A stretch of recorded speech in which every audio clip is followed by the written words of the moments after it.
నిద్ర మేలుకుని వేళ అయినదని తెలుసుకొని అలాగు చేయుడి.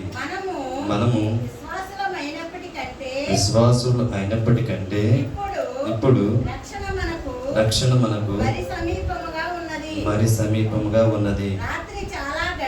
రాత్రి చాలా గడిచి పగలు సమీపముగా ఉన్నది కనుక మనము అంధకార క్రియలను విసర్జించి తేజస్ సంబంధమైన యుద్ధోపకరణములు ధరించుకుందాము. చాలు.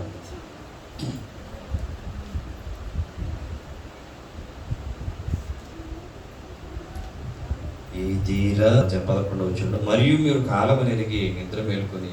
కాలం అనగానే ప్రస్తుత కాలము ఎట్లా ఉందో చూడండి. రోజుకి ఇంచుమించుగా మన ఆంధ్రప్రదేశ్లో అయితే దగ్గర 19,000 కోవిడ్ కేసులు. మన భారతదేశంలో అయితే నిన్నటికి 4 లక్షలు దాటింది. కోవిడ్ కేసులు 4 లక్షలు దాటింది. ఇంకా చెప్పాలి అంటే మరణాలు ఇంతవరకు మన భారతదేశంలో ఎంతో తెలుసండి, 2 లక్షలు దాటింది. డెత్ 2 లక్షలు దాటింది.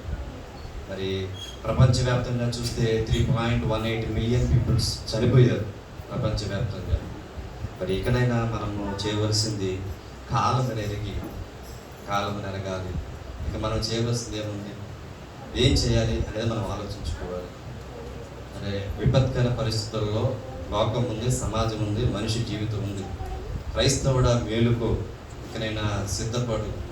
ఈ సమయం మనకి ఏం చేస్తుంది అంటే మనం మేలుకోవాలని సిద్ధపడుతుంది. ఇక నిద్ర ఉండడానికి లేదు. ఇదివరకు కాలం కాదు ఇది. మీరు కాలం నెరిగి మనం ఏం చేయాలంటే వివేచన కలిగి విచక్షణ కలిగి కాలం నెరగాలి. ఇదివరకు కాలంలో లేము, ప్రత్యేకమైన కాలంలో ఉన్నాం, చివరి కాలంలో ఉన్నాం, అంచె దినాలు ఉన్నాం. శ్రమకాలం మొదలాయి. ఇది శ్రమకాలం కాదు. ఇంచుమించు మన భారతదేశంలో ఈ కోవిడ్ సంఘటనలో 2 లక్షల మంది పైగా చనిపోయారు. ఈరోజు నిన్న 19,000 దగ్గర ఎఫెక్ట్ అయ్యారు. ప్రపంచమంతా అల్లకొలాలు ఉంది. అనేక దేశాలు లాక్డౌన్, కొన్ని దేశాల్లో మైక్రో లేదా మినీ లాక్డౌన్. వ్యాపారం స్తంభించిపోయి సెన్సెక్ పడిపోతుంది. హాస్పిటల్స్లో బెడ్స్ ఉండట్లేదు, కొత్త హాస్పిటల్ కడుతున్నారు. ఆక్సిజన్ సిలిండర్ పేలిపోతున్నాయి, కోవిడ్ హాస్పిటల్ తగలబడిపోతున్నాయి, అనేక మంది చనిపోతున్నారు. ఆర్థికంగా కాకుండా మాత్రమే కాకుండా ఆహారపరంగా కూడా కాస్టులు చూస్తే ఆకాశాలు అంటున్నాయి. సామాన్యుడు పనులైన పరిస్థితుల్లో మరి ఇవి కాదా శ్రమకాలం స్టార్ట్ అయిందని చెప్పుకోవడానికి. మరి క్రైస్తవుడుగా మరి ఎవరు ఏంటో అనుకోవచ్చు. బైబిల్ తెలుసు, వాటి లేఖన భాగాలు తెలుసు, ప్రకటన గ్రంథం తెలుసు, దానియేలు గ్రంథం తెలుసు, యెషయా దగ్గర నుంచి మలాకి వరకు ఉన్నటువంటి ప్రవచన గ్రంథాలు తెలుసు. మరి ఇవన్నీ తెలిసి కూడా మనము ఏ విధంగా ఉంటున్నాం, ఏ విధంగా ఉండాలి, మనం ఎట్లా ఉండాలి అంటే చివరి దినాల్లో ఉన్నాం కాబట్టి పశ్చాత్తాపం చాలా ప్రాముఖ్యమైనది. మాకు ఏం కనిపించారంటే దేవుడు మాత్రమే కనిపించారు. కోవిడ్ కనిపిస్తుంది, ఓకే, కోవిడ్ కనిపిస్తుంది. అట్ ద సేమ్ టైం దానికంటే ఎక్కువగా దేవుడు కనిపించాలి. దేవా నీవే ఆధారము, పశ్చాత్తాపడాలి. ఇంతవరకు పశ్చాత్తాపడలేదేమో, కొంచెమే పశ్చాత్తాపడ్డాము. ఎందువల్లంటే మన ముందు హోప్ ఉన్నది, సైంటిస్టులు ఉన్నారని ఒక ఇది ఉన్నది, లేదా ఏదో జరిగిపోతే చక్కగా మనం సేఫ్గా ఉండవచ్చు అని చెప్పి ఒకటి ఉన్నది. కాబట్టి పశ్చాత్తాపడడానికి అవకాశం లేదు. పశ్చాత్తాపడాలని కూర్చున్నా మన ఇంటి దగ్గర పనులు గుర్తొస్తాయి, ఫ్యూచర్ గుర్తొస్తాయి, తర్వాత జరగబోయే గుర్తొస్తాయి. ఇప్పుడు అవేవి గుర్తులు రావడం అవకాశం లేదు. మన ముందు కదిలేదు కోవిడ్ మాత్రమే. ఆ కోవిడ్కి ఉన్నటువంటి పక్కన చుట్టుపక్కల కొమ్ములు ఇవి కదులుతూ కళ్ళ ముందు ప్రత్యక్షమవుతాయి ప్రతి ఒక్కరికి ఏ ఒక్క సమయంలో అయినా సరే. మరి ఈ దినాల్లో మరి మనకు ఉన్న హోప్ ఏంటంటే ఎలాగో జీవితం పట్ల హోప్ లేదు. ఒకవేళ ఉన్నప్పటికీ అది ఏమవుతుందో కూడా తెలియదు. ఈ సమయమైనా సరే సరిగ్గా పశ్చాత్తాపడకపోతే, నిజముగా పశ్చాత్తాపడకపోతే, కంప్లీట్గా పశ్చాత్తాపడకపోతే, యథార్థముగా పశ్చాత్తాపడకపోతే క్రైస్తవుడికి మనిషికి కావాల్సింది పశ్చాత్తాపం. ఎందుచేతంటే దేవుడు కనికరము కలిగినటువంటి దేవుడు, ప్రేమ కలిగినటువంటి దేవుడు. పశ్చాత్తాపడితే కనికరిస్తాడు, క్షమిస్తాడు, రక్షిస్తాడు, తప్పిస్తాడు, బ్రతికిస్తాడు. Hallelujah. You have the type of repentance. దేవుణ్ణి కదిలించే హృదయపూర్వక పశ్చాత్తాప హృదయంలో ఉందా? నార్మల్గా ఫార్మాట్ ప్రకారం ఇదివరకు లాగానే మన భక్తి జీవితం, మన పశ్చాత్తాపం ఉన్నదా? ఇదివరకు లాగా సమాజం అయితే లేదు, ఇదివరకు లాగా భూమి అయితే లేదు, ఇదివరకు లాగా మానవ జాతి అయితే లేదు. ఇదివరకు లాగానే మన భక్తి జీవితం ఇంకెందుకు ఉండాలి? పశ్చాత్తాప మార్పు రాదా? కన్నీటి ప్రార్థన రాదా? ఉదయం వేదన రాదా? హృదయం కరగదా? అనేక మంది శవాలు కాలిపోతుంటే, అనేక మంది హాస్పిటల్ కొట్టుబడుతుంటే, తల్లి బిడ్డ పిల్లకి కానరాక, పిల్ల బిడ్డ తల్లికి కానరాక వాళ్ళ యొక్క స్థితిగతులు ఎట్లా ఉన్నాయో తెలియక ఎక్కడ లేని పరిస్థితుల్లో కోవిడ్ పేషెంట్ పక్కనే ఒక వ్యక్తి మాస్క్ తీసేసి కూడా ఏడుస్తున్నాడు. అంత దయనీయ పరిస్థితుల్లో సమాజం ఉంది. మరి మన దేనికోసం ఇక దేవుడి వైపు చూడాలి, రియల్ రిపెంటెన్స్ రావాలి. ఇంకా ఏం గ్యాదర్ చేసుకుందామని, ఇంకా ఏం ఎంజాయ్ చేద్దాం, శవాలు కాలిపోతుంటే ఎంజాయ్ చేస్తామంటే, లేదా హాస్పిటల్లో ఆక్సిజన్ సిలిండర్ లేక కొట్టు పెట్టాలంటే ఎంజాయ్ చేస్తామంటే, లేదా ఆ యొక్క హాస్పిటల్స్ పేలిపోతుంటే గుజరాత్లో 18 మంది చనిపోయారు, హాస్పిటల్ కాలిపోయి. మనకి విజయవాడ ఎట్లా జరిగిందో గుజరాత్లో అట్లా జరిగింది. ఇంకా వేరే ఫారిన్ కంట్రీస్లో కూడా మరి ఇరాక్ అనుకుంటా, అక్కడ కూడా ఒక హాస్పిటల్లో ధ్వంసం అయిపోయింది, ఆక్సిజన్ సిలిండర్ అయిపోయి. నిన్న ఇజ్రాయెల్లో 45 మంది చనిపోయారు, యూదులు చనిపోయారు. మౌంట్ మెరేను అనేటువంటి కొండ దగ్గర 45 మంది యూదులు చనిపోయారు, తొక్కిస్టాట్లో చనిపోయారు. మరి ఇవన్నీ మనకి సన్స్ తెలియజేయట్లేదా మనం ఎక్కడ ఉన్నామని చెప్పి? అత్యంత చివరి దినాలు ఉన్నాం, శ్రమకాలం ఉన్నాం. క్రైస్తవుడా మేలుకు అని చెప్పి దేవుడు చెప్తున్నాడు. ఇంకా గమనిస్తే వాక్యం దొరకబడి దినాలు వస్తాయని చెప్పి మనం ఇదివరకు చెప్పుకున్నాం.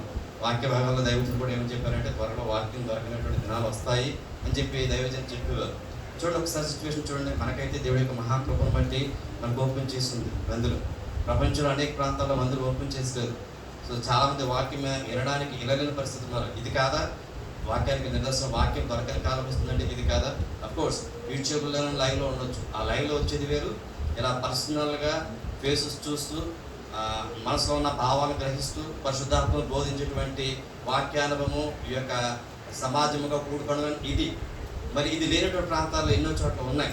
తర్వాత ఏమవుతుందో తెలియదు. ఇది కాదా వాక్యం దొరకనటువంటి కాలాలు వస్తున్నాయి అనడానికి? సో దేవుడు లేఖన భాగాలు మానవ జాతి కోసం ఉద్దేశించినవి, భవిష్యత్తు కోసం తెలియజేసినవి కళ్ళ ముందు ప్రత్యక్షంగా కనిపిస్తున్నాయి. మరి మనం వీటిని సరిగా గమనించగలిగితే మన జీవితాలు బాగుపడతాయి. హల్లెలూయా. సో మనకి మన ముందున్నటువంటి తక్షణ కర్తవ్యం ఏంటి? వార్ఫుడ్ యుద్ధ ప్రాతిపదికన మనం చేయవలసింది ఏంటి? పశ్చాత్తాపడం, రిపెంటెన్స్ అనేది చాలా ముఖ్యం. ఇప్పటికీ కూడా ఇంకా దేవుని దగ్గర రాకుండా నిజమైన పశ్చాత్తాపం ఏదో బతికేస్తున్నాం కదా క్రైస్తవులు చాలా మంది ఉన్నారు. అందువల్ల చివరి ఇంకా లిరిక్లో క్రైస్తవుడా మేలుకోవాల్సింది క్రైస్తవుడు ముఖ్యంగా మేలుకుని తనకు తాను సరి చేసుకుని సిద్ధపడి సమాజాన్ని సిద్ధపరిచి దేవుడి దగ్గరికి నడిపించి బాధలను తొలగించడానికి మెయిన్ సోర్స్ను చూపించి దాని దగ్గరికి నడిపించి అనేక మందికి బాధల వాదాలకు నిజంగా శాంతి సమాధానం ఇవ్వగలిగేటువంటి వాడు క్రైస్తవుడు. హల్లెలూయా. ఆ క్రైస్తవుడే స్లీపింగ్ పొజిషన్లో ఉంటే, ఆ క్రైస్తవుడే పడుకుని ఉంటే ఇంకా సమాజానికి ఏంటి హోప్ ఏంటి? నిజమైన సృష్టికర్తలు ఉంటే క్రైస్తవుడు మేలుకోకుండా పడుకుని యథాలాభంగా ఇదివరకు లాగా బ్రతికేస్తుంటే కుదరదు. సమాజం మారింది, ఇదివరకు భక్తి జీవితం కుదరదు. మేలుకో క్రైస్తవుడా. సమయము ఎట్లా ఉన్నదండి? సమయం అక్కడ మరియు కాలం ఎరిగి ప్రవర్తించాలి. మనం ఎట్లా ప్రవర్తించాలండి? కాలం ఎరిగి అన్ని కాలాలు ఒకేలా కాదు. ఇదివరకు పాతరాతి యుగంలో రాళ్ళు పాత్రలు చేసుకున్నారు. మన రాళ్ళ పాత్ర ఉన్నదా? స్టీల్ పాత్రలు, కుక్కర్, ఇంకా ఇది ఉన్నాయి. మరి వీటికైతే మార్పు వస్తుంది. మరి కాలం ఎరిగి మన భక్తి జీవితంలో మార్పు రావట్లేదేంటి? మార్పు రాకుండా అంటే పాతరాతి యుగంలో ఏదైతే ఉపయోగించాలో అదే ఉపయోగించాలి. దాంట్లో అయితే మార్పు వస్తుంది. శరీర సంబంధమైన విషయాల్లో మార్పు వస్తుంది కాలానుసారంగా. అట్లాగే ఆత్మీయ విషయంలో కూడా కాలానుగుణంగా మార్పు రావాలి. శరీరం కంటే ఆత్మ అనేది చాలా ప్రాముఖ్యమైనటువంటిది. హల్లెలూయా, హల్లెలూయా. ఇంకా ఈ యొక్క సమయంలో మనకు కావాల్సింది ఏంటంటే సిద్ధపాటు అనేది చాలా ప్రాముఖ్యమైన అంశం. So how much priority we are giving, ఎంత ప్రాముఖ్యత ఇస్తున్నాము సిద్ధపాటుకి? ప్రస్తుతం అత్యధికంగా సిద్ధపాటు ప్రాముఖ్యత ఇవ్వాలి. ఇప్పుడు చచ్చిపోతే నేను నరకానికి వెళ్తాను, పర్లోక రాజ్యానికి వెళ్తాను. చచ్చిపోతే అంటున్నారు ఏంటంటే తప్పదు, ఆ సమయంలో ఉన్నా యథార్థంగా మాట్లాడుకోవాలి. ఇప్పుడు రేపు ఉంటామో లేదో తెలియదు. రేపు దేవుని రాకడ అంత సమీపంగా ఉంది. దేవుడిని రాకక టైం ఫిక్స్ చేయలేము, మనము డేట్ చెప్పలేము, చెప్పకూడదు కూడా. But we can say one thing, is at the door steps. ఆయన ఆ యొక్క ద్వారము దగ్గరే నిలిచి ఉన్నాడు. ఇది మాత్రం యథార్థం. ఎప్పుడు వస్తారు? ఎప్పుడైనా రావచ్చు. కానీ ఆయన వచ్చేందుకు మనం బ్రతుకుంటాం అనే గ్యారెంటీ ఉందా? ఈరోజు పొద్దున్న పేపర్లో చూస్తే దగ్గర 19,000 ఏపీ స్టేట్లో 19,000. లాస్ట్ టైం కరోనా సీరియస్గా ఉన్న టైంలో 10,000. ఇప్పుడు దగ్గర డబల్ కాబోతుంది. మరి ఇంత విపత్కర పరిస్థితుల్లో మనం చేయవలసింది ఏంటంటే అటు ఇటు చూడటం కాదు, మరి ఏదైనా చూద్దామా అంటే చూస్తే హోప్ కూడా లేదు. సైంటిస్టులు ఏదో చెప్తున్నారు, ఇమ్యునేషన్ పవర్ పెంచుదాం అని చెప్పి. యాక్చువల్గా ఇచ్చే వ్యాక్సిన్లో కూడా వెళ్ళి డైరెక్ట్గా టార్గెట్ చేసి ఆ కరోనా సెల్ను చెప్పేది లేదు, అవకాశం లేదు. ఎందువల్లంటే మామూలు వ్యాధులు వచ్చి డిఎన్ఏలు వస్తాయి, దానికి వ్యాక్సిన్స్ ఉంటాయి, దానికి మందులు ఉంటాయి. కానీ ఇప్పుడు వచ్చిన కరోనా ఆర్ఎన్ఏ అంటే దాంట్లో లైఫ్ ఉండదు. లైఫ్ లేని బాడీలోకి వెళ్ళి మొత్తం బాడీని డిస్ట్రక్ట్ చేస్తుంది. సో దాన్ని చెప్పడానికి వేరే అవకాశం లేదు. సో వ్యాక్సిన్ అంటున్నారు, ఏది ఇమ్యూనేషన్ పవర్ పెంచాలి, ఓకే, అది తప్పు పట్టట్లేదు. But what is our position? మన ఆత్మకు సంబంధించి ఈ పరిస్థితుల్లో ఏ విధంగా మనిషిగా తీసుకోవాల్సిన తీర్మానాలు మనం తీసుకోగలుగుతున్నాం? ఏటువంటి ఆలోచనతో, ఏ విధంగా దృక్పథంతో ఉన్నాం? పాత దృక్పథం, తుప్పుపట్టిమైన దృక్పథంతో ఉన్నామా? లేదా కాలం మారుతూ ఉంటే కాలానుగుణంగా కాలం పెరిగి నిజమైనటువంటి విశ్వాసం కలిగి దేవుడి వైపు చూసి సిద్ధపడగలిగినటువంటి నిజమైనటువంటి క్రైస్తవుడిగా మనం జీవిస్తున్నామా? కాలం మారుతుంది, మనం సిద్ధపాటు కలిగి ఉండాలి. ఇప్పుడే చెక్ చేసుకుంటూ ఉండాలి. ఇప్పటివరకు ఏదో మట్టి పట్టేసి పేరుపోయి ఉన్నాయేమో, అట్లా ఉన్నా సరే మనకు హోప్ ఉన్నది. డాక్టర్స్ ఉన్నారు, సైంటిస్టులు ఉన్నారు, గవర్నమెంట్స్ ఉన్నాయి, ఆర్థిక శాస్త్రం బాగుంది, మేము సరి చేసుకుంటాం. ఇప్పుడు ఏది హోప్ లేదు, హోప్ ఎవరికీ లేదు. హోప్ ఉన్నది ఒక్కటే, నిజమైన క్రైస్తవుడికి యేసుక్రీస్తు వారి మీద హోప్ ఉంది. హల్లెలూయా, హల్లెలూయా. మరి మనం క్రీస్తు కలిగినటువంటి వాక్యం వెళ్ళేటటువంటి దేవాలయానికి వస్తున్నాం. Why we cannot change it the real Christian? ఎందుకు నిజమైనటువంటి క్రైస్తవుడిగా మార్పు చెందకూడదు? అంటే ఎందుకు నిజంగా వాక్యాలని అనుసరించకూడదు? ఎందుకు వాక్యాలను నేర్చుకోకూడదు? ఎందుకు వాక్యాలను పాటించకూడదు? క్రీస్తు ఉన్నాడు, యథార్థము, పుట్టాడు, యథార్థము, తిరిగి లేచాడే, యథార్థము, వాక్యం ఉన్నది, యథార్థము. But we are not following the word of God.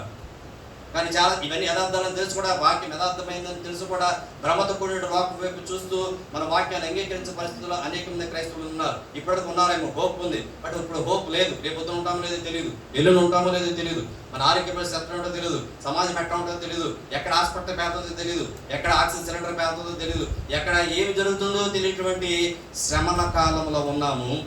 మరి గుర్తించగలిగే విధంగా ఉండాలి. మనము సిద్ధపడాలి.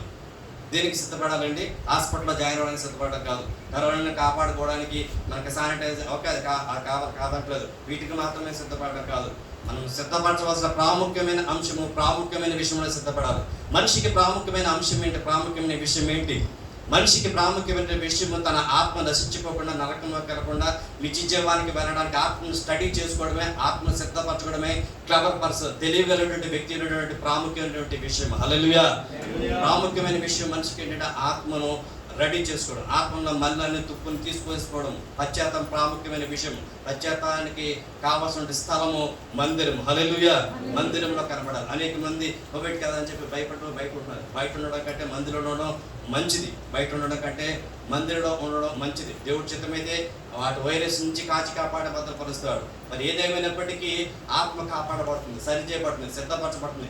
యుగాలు నరకాన్ని తప్పించుకోవడానికి పశ్చాత్తాపడే అవకాశము దేవుని యొక్క మందిరంలో ఉంది. హల్లెలూయా.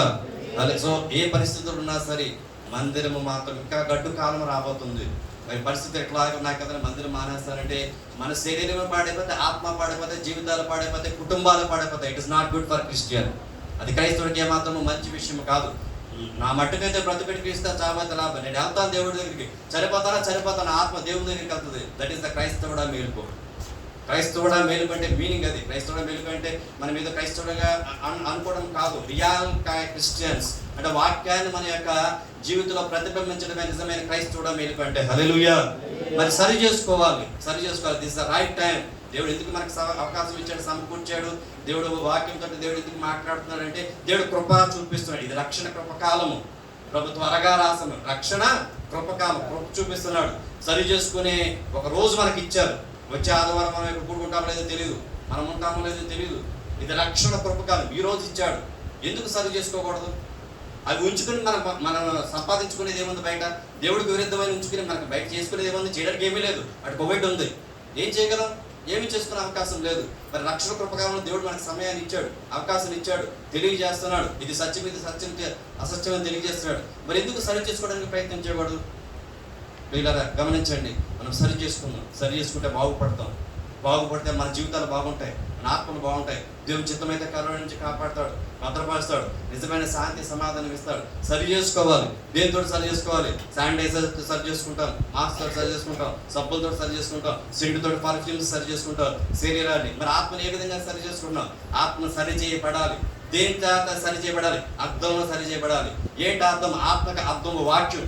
వాక్యమైన అర్థములో నిన్ను చూసుకుంటే నీ యొక్క ఆత్మలో ఉన్నటువంటి ఆ యొక్క మచ్చలు, దాగులు, కుళ్ళు, మొటిములు, ఈ యొక్క ఆత్మకున్నటువంటివి అన్నివి సరిచేయబడితే వాక్యమైన అర్థంలో చూసుకుంటే, మందిరంలో వాక్యమైన అర్థంలో నుంచి దేవుడు నిన్ను సరి చేసుకోవడానికి, నీ ఆత్మ సరి చేసుకోవడానికి, సిద్ధపడడానికి దేవుడు అవకాశం ఇస్తాడు. ఇక్కడ మాత్రమే కాదు, ఇంకా 6 రోజులు ఉంటాయి. 6 రోజుల్లో కూడా ఏ రోజు మనం వాక్యం తీయకపోయామా, ఏ రోజు అర్థం చూసుకోకపోయామా, ఆ రోజే ఆత్మ నశించిపోయే విధముగా, మట్టిపోయే విధముగా, మట్టి పట్టే విధంగా, అది పాడే విధంగా తయారైపోతుంది. కాబట్టి ఏ రోజుకి ఆ రోజే వాక్యమైన అర్థం ఇంటి దగ్గర కూడా చూసుకోవాలి. నేను తర్వాత చూద్దామని అంటే సమయం కాదు, ముందే జ్ఞానం చేసుకున్నాం. ప్రస్తుత ప్రపంచ పరిస్థితి, స్టాటిస్టిక్స్ ఏ విధంగా ఉన్నాయో మనం గమనించాం. ప్రస్తుత పరిస్థితి ఏ విధంగా ఉన్నది గమనించాం. ఈ పరిస్థితుల్లో మన ముందు తక్షణ కర్తవ్యం, మన ముందు ప్రాముఖ్యమైన అంశము అదేది కాదు కానీ ఓన్లీ దేవుడికి రాకడ కోసం సిద్ధపరచబడ్డాము. హల్లెలూయా. సరి చేసుకోవడం, అవసరమైతే విడిచిపెట్టేసేయాలి, ఆయనకి వ్యతిరేకమైంది విడిచిపెట్టేసేయాలి. ఇంతవరకు ఉంచుకున్నాం, చాలా హోప్స్ ఉన్నాయి కాబట్టి ఉంచుకున్నాం. దేవుడు బోధిస్తున్నా, గద్దిస్తున్నా, తిడుతున్నా సరే నేను వదిలిపెట్టాను, ఉంచుకున్నాం. ఏం సాధించాం? మనశ్శాంతి లేకుండా పోయింది. కానీ ఇప్పుడు అన్నీ తెలుస్తున్నాయి, ఆయన వచ్చేస్తున్నాడు. ఆత్మ ఎక్కడికి వెళ్తుందో తెలుస్తుంది మనకి, ప్రతి ఒక్క హృదయానికి తెలుసు. నీ ఆత్మ పరలోక రాజ్యానికి వెళ్తుందో, నీ ఆత్మ నరకానికి వెళ్తుందో ప్రతి ఒక్క హృదయానికి తెలుసు. మరి తెలుసు కూడా ఎందుకు సరి చేసుకోలేకపోతున్నాము? అన్ని ఇన్స్ట్రుమెంట్స్ ముందున్నాయి కదా. ఫస్ట్ ఎయిడ్ కావడానికి అన్ని ముందుంటే ఫస్ట్ ఎయిడ్ దెబ్బ తగిలితే ఏం చేస్తాం? ఫస్ట్ ఎయిడ్ పరికరాలు ఉన్నప్పుడు వెంటనే వెళ్ళి సరి చేసుకుని కట్టుకొట్టుకుని శుభ్రం చేసుకుంటాం. ఫస్ట్ ఎయిడ్ కావాల్సినటువంటి ఇన్స్ట్రుమెంట్స్ ఉంటే కనుక, లేకపోతే ఏం చేయలేము. అయితే ప్రమాదం సరి చేయబడినటువంటి ప్రమాద స్థితిలో మనిషి ఆత్మస్థితి ఉన్నది. మరి సరి చేసుకోవడానికి మనకి పరికరాలు కూడా ఉన్నాయి. వాక్యము, ప్రార్థన, సన్నిధి ఇవన్నీ ఉన్నప్పుడు, గాయం కలిగినప్పుడు పక్కన స్పిరిట్ ఉంటే ఖచ్చితంగా స్పిరిట్ వేసుకుంటాము, పక్కనే క్లాత్ ఉంటే క్లాత్ కట్టుకుంటాము. మరి మన ఆత్మకి గాయం కలిగి సరైన స్థితిలో లేనప్పుడు మన పక్కనే మందిరం ఉండి, మన ఎదురుగానే దేనికి వాక్యం ఉండి, లేఖన బాగున్న ప్రార్థన ఉంటే వీటిని ఎందుకు ఉపయోగించుకోలేకపోతున్నాం? ఉపయోగించుకోవాలి. వీటిని ఉపయోగించుకొని ఫస్ట్ ఎయిడ్ చేసుకోవాలి. అవసరమైతే ఆపరేషన్ చేయాలి. ఆక్సిజన్ వెంటిలేటర్ మీదకి వెళ్ళకుండానే మనమే దేవునికి వాక్యం, ఆత్మ వెంటిలేటర్ మీదకి వెళ్ళకుండా, ఆత్మ చచ్చిపోయే స్థితిలో, నిర్జీవ స్థితిలోకి వెళ్లకుండా, వెంటిలేటర్ మీదకి వెళ్లకుండానే మనము దేవుడిచ్చి చిన్న మెడిసిన్స్ ఉపయోగించుకుని సరి చేసుకుని నాకు ఆక్సిజన్ సిలిండర్ అవసరం, నా ఆత్మ బాగానే ఉంది, నేను ఇప్పుడు చనిపోతే దేవుని దగ్గరికి పడతాను అనే విధంగా సిద్ధపాటు కలిగి ఉండాలి. హల్లెలూయా, హల్లెలూయా. మరి మనము సిద్ధపడడంతో పాటు మన కుటుంబాన్ని కూడా ప్రాముఖ్యమైన అంశం. ఇప్పటి వరకు చెప్తూనే ఉన్నాం, మనం ఏదో అలాగా అనుకుంటూనే ఉన్నాం. కానీ ఇప్పుడు చూడు, మన కుటుంబంలో ఏమవుతుందో నెక్స్ట్ తెలియదు. ఇది భయపడడానికి కాదు కానీ హెచ్చరించడానికి, దేవుని వాక్యాన్ని తెలియజేయడానికి. మరి మన కుటుంబంలో వాళ్ళే రక్షించబడకపోతే, దేవునికి సన్నిధికి రాలేకపోతే వారికి ఆత్మకి నువ్వు రెస్పాన్సిబిలిటీ కదా. వాడు దేవుని సన్నిధి నడిపించబడకపోతే వాడే దేవుడు అడిగితే ఏం సమాధానం చెప్తావు? నీ భర్త ఏడి, లేదా నీ పిల్లలేరి, నీ మనవలేరి అంటే ఏం సమాధానం చెప్తావు? సమాధానం చెప్పాలి. ఖచ్చితంగా యథార్థము నుంచుంటాము, దేవుని దగ్గర నుంచుంటాము, న్యాయపీఠం మీద కూర్చుంటాము. ప్రతి దానికి సమాధానం చెప్పుకోవాల్సి వస్తుంది. ఇప్పుడు న్యాయాధిపతులు ఒకడొకరు మారుతుంటారు, ఒకడొకరు చనిపోతుంటారు. కాబట్టి ప్రజెంట్ న్యాయపరమైన విషయం చూస్తే మనం పట్టించుకోవాల్సిన అవసరం లేదు. స్టే చేసుకోవచ్చు, కోర్టులో స్టే చేసుకోవచ్చు, లేకపోతే మళ్ళీ యాంటీసెప్టిక్ బయలు తెచ్చుకోవచ్చు, అరెస్ట్ కాకుండా చాలా ప్రాసెస్ ఉంది లోకమైన న్యాయ సంబంధమైన విషయంలో. కానీ దేవుడు న్యాయాధిపతి, ఆయన సరైన న్యాయాధిపతి. ఇటువంటివి ఏమి లేవు. మనం ఎన్ని యాసాలు వేయడానికి కూడా ఆయన దగ్గర నుంచి ఏదేదో వంకలు చెప్పడానికి కుదరదు. ఖచ్చితంగా ఆయన మన హృదయాన్ని చెక్ చేసుకుంటాడు, చెప్పే అవకాశం కూడా ఉండదు. ఆయన కళ్ళ ముందు నుంచుంటే అబద్ధాడే అవకాశం ఉండదు. ఇప్పుడైతే అబద్ధాడేస్తాం, ఎదుటిన కూడా మనం క్లియర్గా స్కాన్ చేయలేదు కదా. 100% కొంతవరకు చేయగలరు, కొంత దాచేసుకుంటాం కాబట్టి అబద్ధాలు చెప్పేస్తాం. ఆయన ముందు నుంచుని అబద్ధం చెప్పే అవకాశం లేదు. టోటల్ 100% స్కాన్ చేస్తాడు ఆయన. అప్పుడు ఏం సమాధానం చెప్తాం? ఈ యొక్క సమయంలో, కోవిడ్ సమయంలో కూడా మన కుటుంబాన్ని నిర్లక్ష్యం చేసి అసలైన శాస్త్రమైనది నువ్వు ఎరిగి ఉండి పరలోక రాజ్యం అని తెలుసు కూడా వాళ్ళ దేవుడి దగ్గర నడిపించలేకపోతే నీది తప్పు కాదా? ప్రేమిస్తున్నాము కుటుంబాన్ని మనం. ఇది సరైన సమయము కుటుంబాన్ని దేవుడి దగ్గర నడిపించి. కుటుంబం మాత్రమే కాదు, మరి నువ్వు నిజంగా నీ బంధువులు ప్రేమిస్తే ఏం చేస్తావు? బంధువులు ప్రేమిస్తే ఆదివారము ఆరాధన ఉన్నా సరే, నా బంధువులు నాకు ఇష్టం, దగ్గర వాళ్ళు అని చెప్పి ఫంక్షన్కి వెళ్ళిపోతాం. వెళ్ళిపోయి భోజనం చేస్తాం, మంచి శారీస్ పెట్టుకుని వెళ్ళిపోతాం, మంచి బట్టలు వేసుకుని వెళ్ళిపోతాం.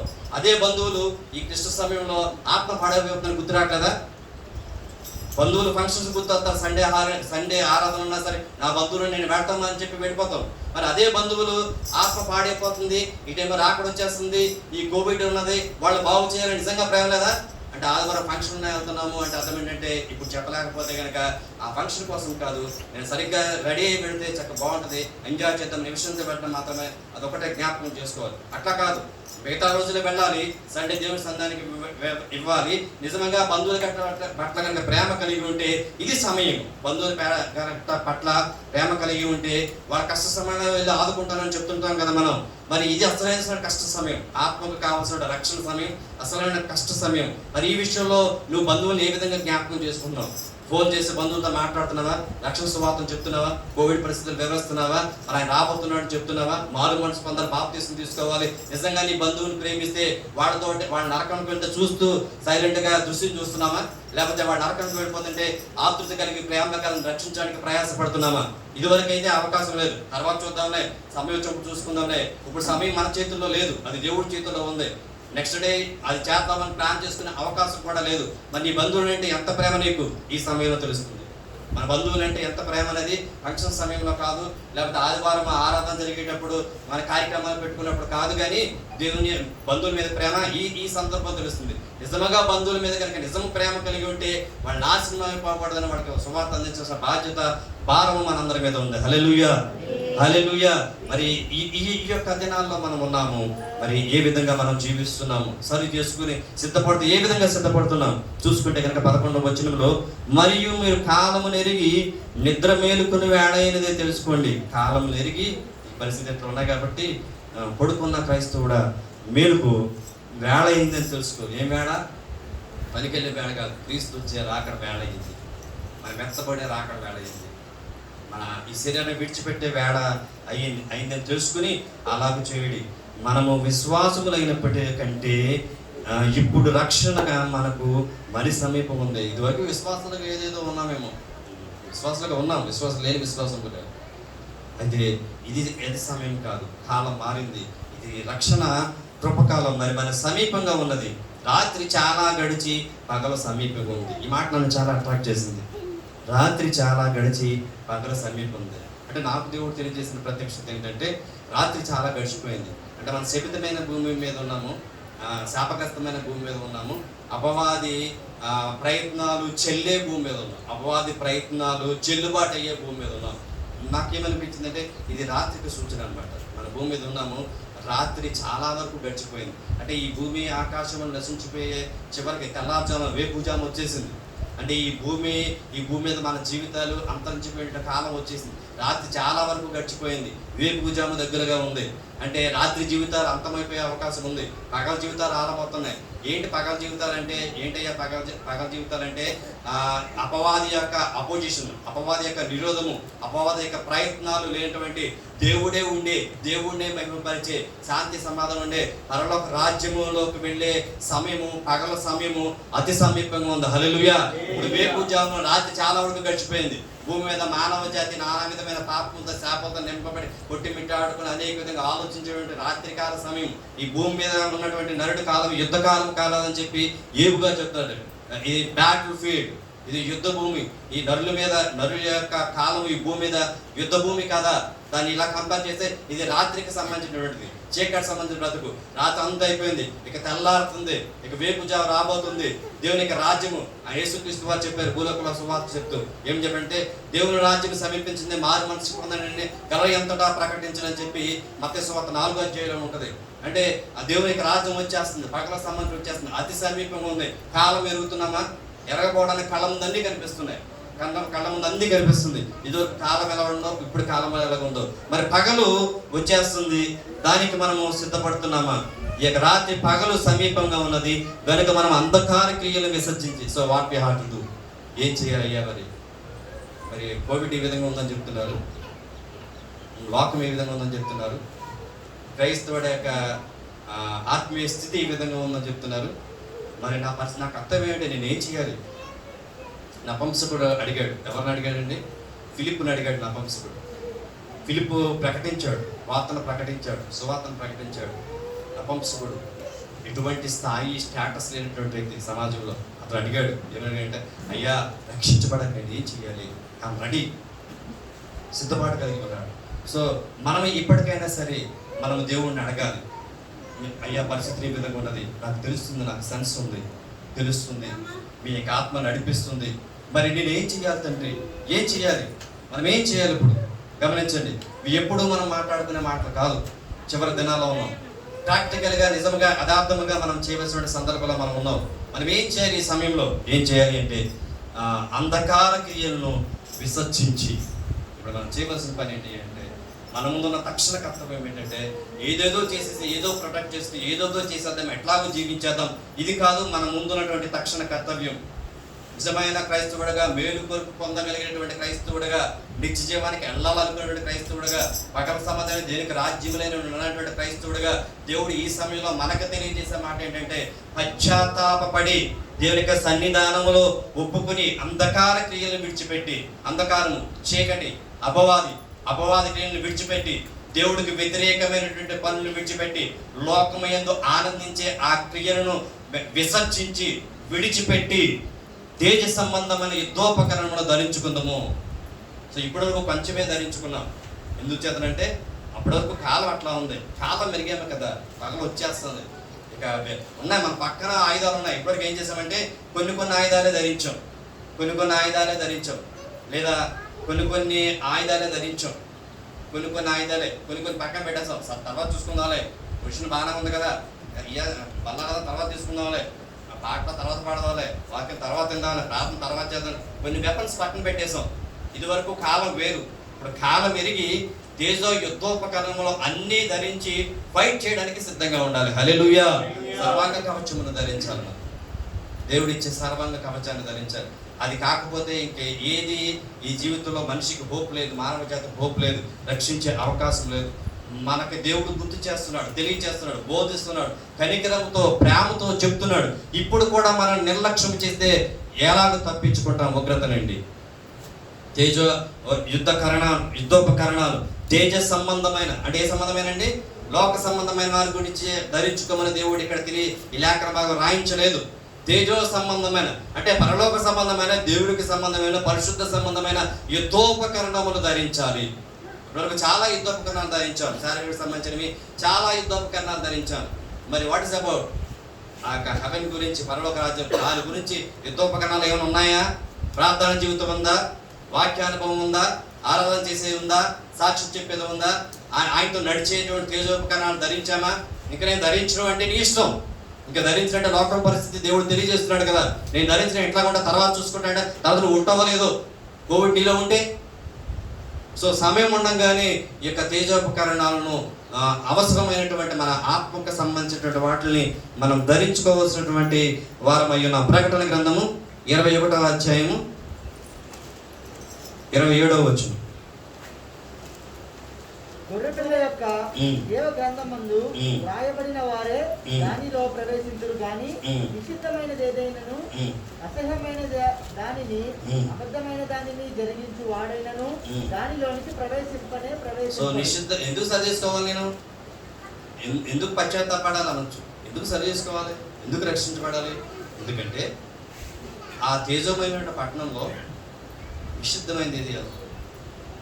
ఎక్కడికండి మనం దేనికోసం సిద్ధపడతాం? వచ్చాము ఇక్కడికి పరలోక రాజ్యం కోసం సిద్ధపడడానికి వెళ్ళాం.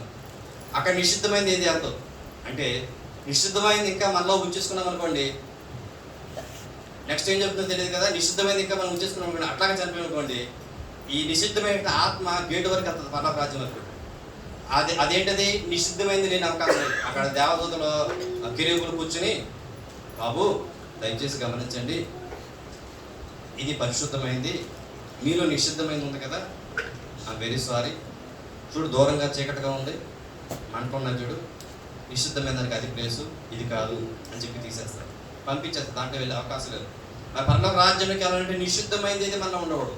నిషిద్ధమైంది లేకుండా ఉండాలంటే క్లీన్ చేసుకోవాలి. క్లీన్ చేసుకోవడానికి ఈ యొక్క సమయంలో మనం పశ్చాత్తాపడాలి, సరి చేసుకోవాలి, పరిశీలన చేసుకోవాలి.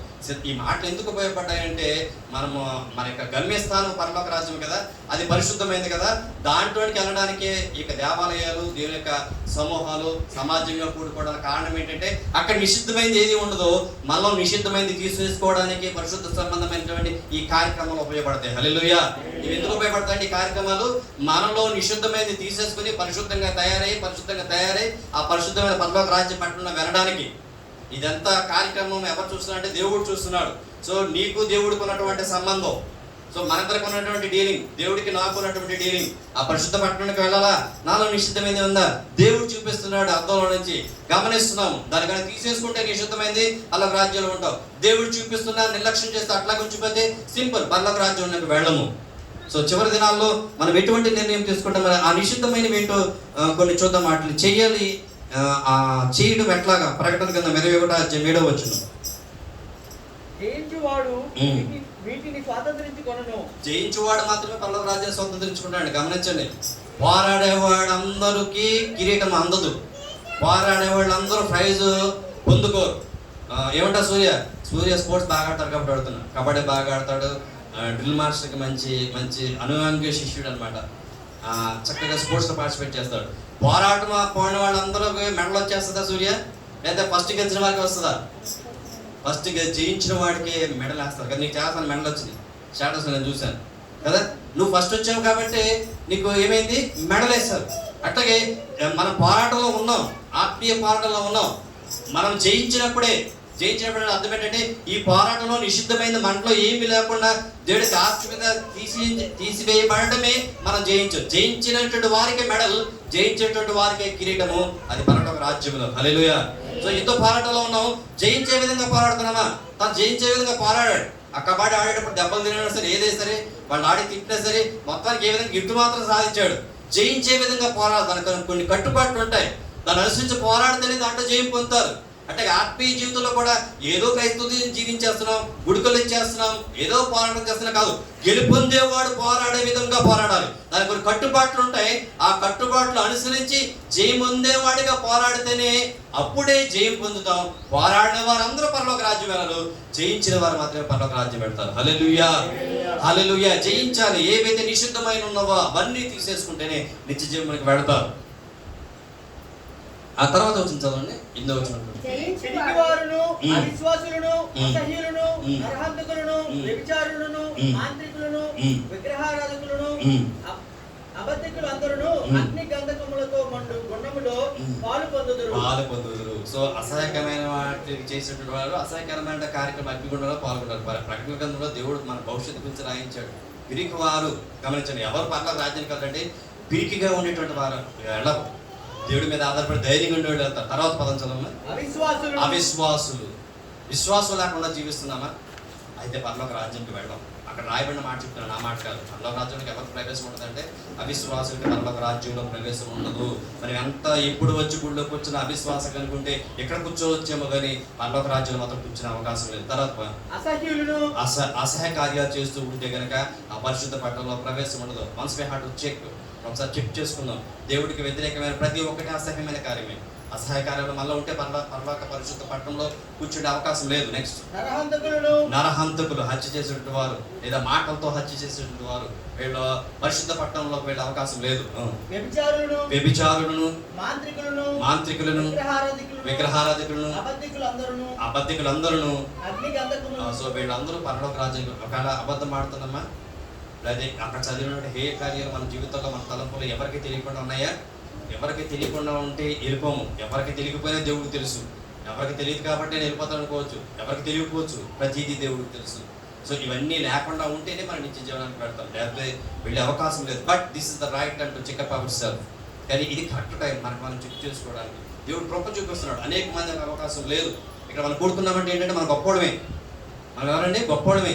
ఇది రక్షణ కృపకాలం. దేవుడు విడిచిపెట్టడం ఇష్టం లేక సరి చేయడానికి, సిద్ధపరచడానికి, ఆత్మచేత మనం శుద్ధీకరించడానికి, రక్తం చేత కడగడానికి, ఆయన ప్రజెన్స్ సన్నిధిలో ఈ పరిస్థితుల్లో కూడా దేవుడు మనం సమకూర్చాడు. Hallelujah. So we are always thankful to God. ప్రతి విషయంలో దేవుడు కృతజ్ఞత కలిగి ఉండవలసినటువంటి వారు.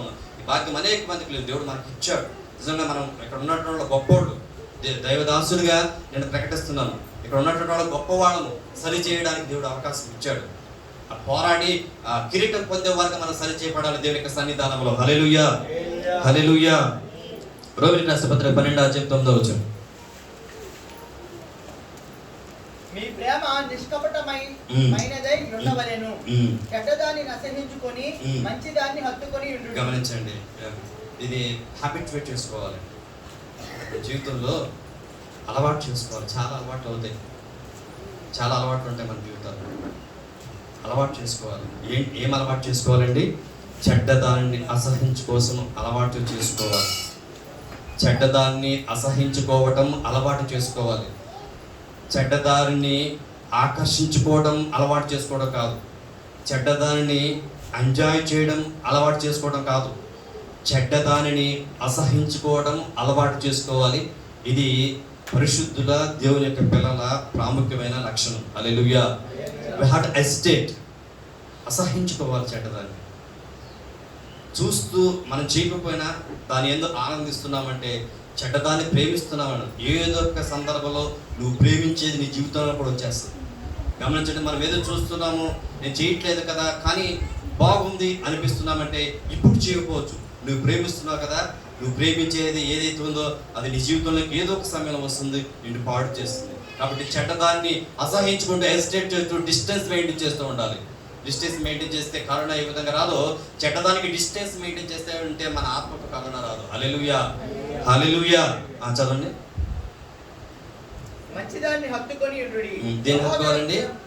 దేవుడు చెప్పిన మాట, చెడ్డదానిని అసహించుకోండి. అమ్మ వింటారు అందరూ? చెడ్డదాన్ని అసహించుకోండి, మంచిదాన్ని హత్తుకోండి. హక్ చేసుకోవాలి మంచిదాన్ని. గమనించండి, చాలా సందర్భాల్లో జరిగేది ఏంటంటే మనకందరికీ తెలుసు, మీరు గమనిస్తున్నారు, నేను గమనిస్తున్నాను. చాలా సందర్భాల్లో మంచిదాన్ని, నీతి సమాజ విషయాన్ని అసహించుకుంటాను. చాలా సందర్భాల్లో చెడ్డదాన్ని హక్ చేసుకుంటాను. ఎంత విచారకరమైన స్థితిలో మానవాళ్ళంతా గమనించండి. దేవుడు చెప్పింది చెడ్డదాన్ని అసహించుకోండి, మంచిదాన్ని హత్తుకోండి. కానీ చాలా మంది ప్రజలు చెడ్డదాన్ని హత్తుకుని మంచిదాన్ని అసహించుకునే స్థితిలో ఉన్నారు. కానీ ఆ గుంపులో ఉండకూడదని దేవుడు మనకి ఇక్కడ సరి చేసుకోవడానికి చేర్చారు. హల్లెలూయా. చదవండి. సహోదర ప్రేమ విషయములో ఒకని యందొకడు అనురాగము గలవారే, ఘనత విషయములో ఒకనినొకడు గొప్పగా ఎంచుకొనుడి. ఆసక్తి విషయంలో మాన్యులు కాక 13వ అధ్యాయం 9వ వచనం. ఎలాగనగా వ్యభిచరింపవద్దు, నరహత్య చేయవద్దు, దొంగిలవద్దు, ఆశింపవద్దు అనునవియు మరి ఏ ఆజ్ఞ అయినా ఉన్న ఎడల అదియు నిన్ను వలె నీ పొరుగువాని ప్రేమించవలెను. అదే వచ్చిన ప్రశ్నించాలి. ఎలాగనగా వ్యభిచరింపవద్దు. సో మనము ఏం విసర్జించాలి, ఏమి విడిచిపెట్టాలి, ఏం సరి చేసుకోవాలి, ఏం చేయాలి అంటే దేవుడు చెప్పినమాట ఈ చేయండి అని. ఏంటంటే అది చదవండి. వ్యభిచరించవద్దు, నరహత్య చేయవద్దు, దొంగిలవద్దు, ఎదుటి వారిది ఏది ఆశించకూడదు, అనునవియు మరి ఏ ఆజ్ఞ అయినా ఉన్న ఎడల అది నిన్ను వలె. దీంట్లోనే ఉన్నది మొత్తం అంతా. దేవుడు అడిగినప్పుడు, దేవుడు చెప్పారు, పరిశీలన అడిగినప్పుడు యేసుక్రీస్తు చెప్తారు, అయ్యా ప్రధానమైన ఆజ్ఞలు ఏంటంటే ఫస్ట్ చెప్తాడు, నీ పూర్ణ హృదయంతో, నీ పూర్ణ ఆత్మతో, నీ పూర్ణ శక్తితో, బలంతో యెహోవాని ప్రేమించవలను. రెండోది నిన్ను వలె నీ పొరుగువారిని ప్రేమించు. యేసుక్రీస్తు చెప్పిన ప్రధానమైన ఆజ్ఞలు. రెండో ఆజ్ఞ, నిన్ను వలె నీ పొరుగువారిని ప్రేమించాడు. నేను ఏ విధంగా ఉండాలనుకుంటున్నానో ఎదట వాడు కూడా అదే విధంగా ఉండాలనుకుంటే ఒక్కటే సీక్రెట్ అండి. మనం ఏ విధంగా ఉండాలనుకుంటున్నామో ఎదట వాడు అదే ఉండాలి అనుకుంటే కనుక ఇక్కడ ఉన్నాయి కదా అసహ్యమైన కార్యక్రమాలు, అదేది జరగదు.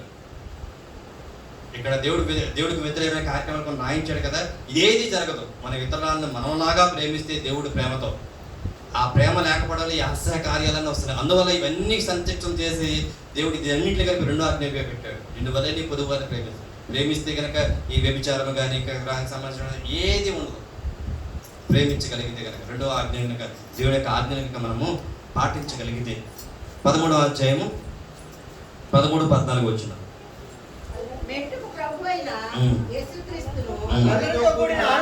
సో ఇంకా చూడండి, గమనించండి, చివరి ధరలో ఉన్నాం కదా, చాలాసార్లు చదువుకున్నాం. కానీ కాలము మారుతుందని ఎరిగి అమ్మ అందరూ జాగ్రత్తగా, నేను ముగించేస్తాను, ఇంకొక 5 నిమిషాలు ముగించేస్తాను, అందరూ జాగ్రత్తగా వినండి. మనము చాలా వింటున్నాము, చాలా చూస్తున్నాం. దేవుడు చెప్పినట్టు మాటలు, దేవుడు చెప్పాడు ఇది వదిలిపెట్టేసేయండి, ఇది పట్టుకోండి అని చెప్పి దేవుడు చెప్తాను. ఒకసారి జ్ఞాపకం చేసుకుందాం. గమనించండి, మద్యపానం ఒకటే కాదు, వ్యభిచారం ఒకటే కాదు, అల్లలతో కూడిన ఆటపాటలు కూడా దేవుడికి వ్యతిరేకమైంది. నేను అది చేస్తలేదు, ఇది చేస్తలేదు అనుకుంటాను, కానీ అల్లలతో కూడిన ఆటపాటలతో దేవుడికి వ్యతిరేకమైన కార్యాలలో టైం స్పెండ్ చేస్తాం. This is also one kind of sin which is hesitated by the God. దేవుడి చేత వ్యతిరేకించేటువంటి పాపంలో ఇది కూడా ప్రధానమైనటువంటి పాపం. ప్రస్తుత సమాజం అల్లలతో కూడిన ఆటపాటలతో ఎక్కువ గడుపుతుంది. చదువు. మత్తైనను ఆ యొక్క డ్రగ్ అనేది మత్తు కలిగించేదే, చాలా ప్రమాదకరం మనిషి యొక్క జీవితానికి. గమనించండి, మీరు ఎఫెసీయులకు రాసిన పత్రిక 5వ అధ్యాయంలో ఉంటుంది, ఏమనంటే మీరు మద్యము చేత మత్తులు కాక ఆత్మకు అవకాశం ఇవ్వండి అని చెప్పాడు దేవుడు. మన మద్యంతో కనుక మత్తులై ఉంటే మన బ్రెయిన్ మద్యంతో నింపబడి ఉంటుంది. మన తలంపులు కాదు. అప్పుడు పరిశుద్ధాత్మ దేవుడు మనం గైడ్ చేయడానికి అవకాశం ఉండదు. కాబట్టి అక్కడ రాయబడిన మాట ఏంటంటే, ఒకసారి చదువుతారా? ఎఫెసీయులకు రాసిన పత్రిక 5వ అధ్యాయం. మద్యముతో మత్తులై ఉండకుడి, దానిలో దుర్వ్యాపారం కలదు. అయితే ఆత్మపూరులై ఉండు. మద్యంతో నింపబడ్డామా? ఆత్మతో నింపబడము. ఆత్మ లేదా శరీర సంబంధంలోనే, శరీర సంబంధంలో నిత్య నరకాగ్ని. So that is the relation. మత్తుకిను మద్యానికి ఒక రాజ్యానికి రిలేషన్. అది ఉన్నదా? ఆత్మ చేత నింపబడము. అది తీసివేసుకోవాలి. అది తీసేసుకుంటేనే ఆత్మ చేత నింపబడతాం. ఆత్మ సంబంధమైన కార్యాలు మన జీవితాల్లో జరుగుతాయి. చదవండి, ఇందాక చదవను 13వ అధ్యాయం చదివాం కదా, 13వ కామ విలాపములైనను ప్రజెంట్ సమాజంలో ఉన్న ఎక్కువ దౌర్భాగ్యమైన స్థితి, ఎక్కువ సమాజం పాడైపోయే స్థితి, కామ వికారమైనటువంటి కోరికల చేత సమాజం, మనసులు, హృదయాలు పాడే పరిస్థితుల్లో సమాజం ఉంది. వాటిని అవి ఉంటే గనక నిషిద్ధమైంది ఏది రానటువంటి పరలోక రాజ్యంలో మనం ప్రవేశించలేము. అటువంటివి ఉంటే. నెక్స్ట్ పోకిరి చేష్టలు. కొన్ని పాపంలో ఏదో కన్ఫర్మ్ ఫిక్స్డ్ పాపం మేము చేయట్లేదు కదా అని చెప్పి పోకిరి చేష్టలు, అలాంటి కొన్ని ఆటపాటలు, కానీ అవి కూడా దేవుడికి వ్యతిరేకమైనటువంటి విషయం అని తెలుసుకోలేనటువంటి పరిస్థితుల్లో ప్రస్తుత క్రైస్తవ సమాజం ఉంది. ఈ యొక్క పోకిరి చేష్టలు ఏమనుకుంటామంటే, నేను ప్రొటెక్ట్ అవుతున్నాను, ఎదుట వాళ్ళని హింసిస్తున్నాను, నేను ఎంజాయ్ చేస్తున్నాను, వాళ్ళు బాధపడుతుంటే వాళ్ళని బాధపరిచే మాటలు అని నేను సంతోషపడుతున్నాను మనసులో అనేది పోకిరి చేస్తాను. చాలా సందర్భంలో అనుకుంటుంటాం. So I'm in the safe side. మన యొక్క మాటలు, మన యొక్క టాలెంట్ అంటే ఎదరవారు బాధపడుతుంటారు, ఇబ్బంది పడుతుంటారు, మనం మాత్రం హ్యాపీగా ఉంటాము. అవే పోకిరి చేస్తాడు. మనం అనుకుంటాం జీవన విధానం ఇది సహజం అనుకుంటాం, దేవుడు అనుకుంటాడు పోకిరి చేస్తాడు. సో ఇతరులను బాధపెట్టి ఎంజాయ్ చేయడం అనేది దేవుడికి ఇష్టానుసారమైనది కాదు. అది నిన్ను వల్లే నీ పొరుగు వారిని ప్రేమించడే అనేటువంటి ప్రధానమైన ఆజ్ఞలకు వ్యతిరేకమైనటువంటి క్రమం. ఇంకా చదవండి.